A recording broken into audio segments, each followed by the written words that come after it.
আমার হাতে যে কার্ডটা দেখতে পাচ্তেছেন, এই কার্ডটা হচ্ছে জাপানের ট্রেন স্টুডেন্ট কার্ড। এই কার্ডের সুবিধা হচ্ছে আমি ১ মাস যে ট্রেনে আসা যাওয়া করব, যদি আমার খরচ হয় আপনার ৮,০০০ ইয়েন, সেই জায়গায় আমি ৪,০০০ ইয়েন দিয়ে ১ মাস পুরা ট্রেন ইউজ করতে পারবো বা যতবার খুশি ততবার আসা যাওয়া করতে পারবো।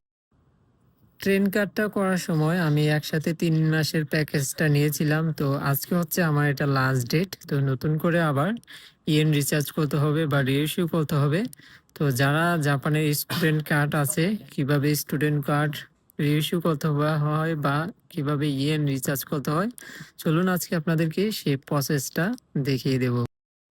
আমি এখন স্টুডেন্ট কার্ড রিচার্জ করার জন্য আপনার ট্রেন স্টেশনে যেই প্রিপেড মেশিনগুলো আছে সেখানে চলে আসছি। আসার পর এখানে আপনি একটা অপশন দেখতে পারবেন যে মাই তেইকি নামে একটা অপশন, এই অপশনের উপরে টাচ করবেন। তারপর এখান থেকে আপনি টেকি ক্যান নো কোনিও উপরে যে অপশনটা, ওই অপশনটার উপরে টাচ করবেন। টাচ করার পর আপনার যে স্টুডেন্ট কার্ডটা আছে, ট্রেন কার্ডটা এখানে আপনি দিয়ে দিবেন কাদুর জায়গায়। তারপর এখানে দেখবেন যে সানকাগেসু, এখানে আমি ৩ মাসের আগে করেছিলাম। তারপর এখানে পাশের অপশনে টাচ করার পর আমি এখান থেকে ১ মাস সিলেক্ট করে নিলাম। তারপর ওকে অপশনের উপরে ক্লিক করলাম। ক্লিক করার পর এখানে আমাকে ১ মাসের আমার সম্পূর্ণ ট্রেনে আসা যাওয়া ফ্রি হচ্ছে। এখানে আমার ৪,৩৫০ ইয়েন ১ মাসে আমি ট্রেন ইউজ করব এই কার্ডটা দিয়ে।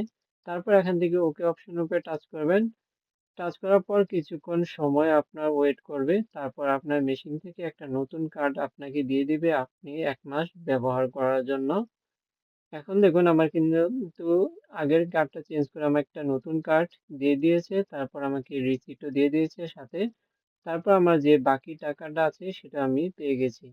এভাবে খুব সহজেই আপনার স্টুডেন্ট কার্ড আপনি নিজেই রিচার্জ করে নিতে পারেন। তো বন্ধুরা, যদি ভিডিওটি ভালো লাগে অবশ্যই ভিডিওতে একটা লাইক দিবেন এবং আপনার বন্ধুদের সাথে ভিডিওটা শেয়ার করবেন আর কমেন্ট করে অবশ্যই আপনার মন্তব্য জানাবেন। আল্লাহ হাফেজ।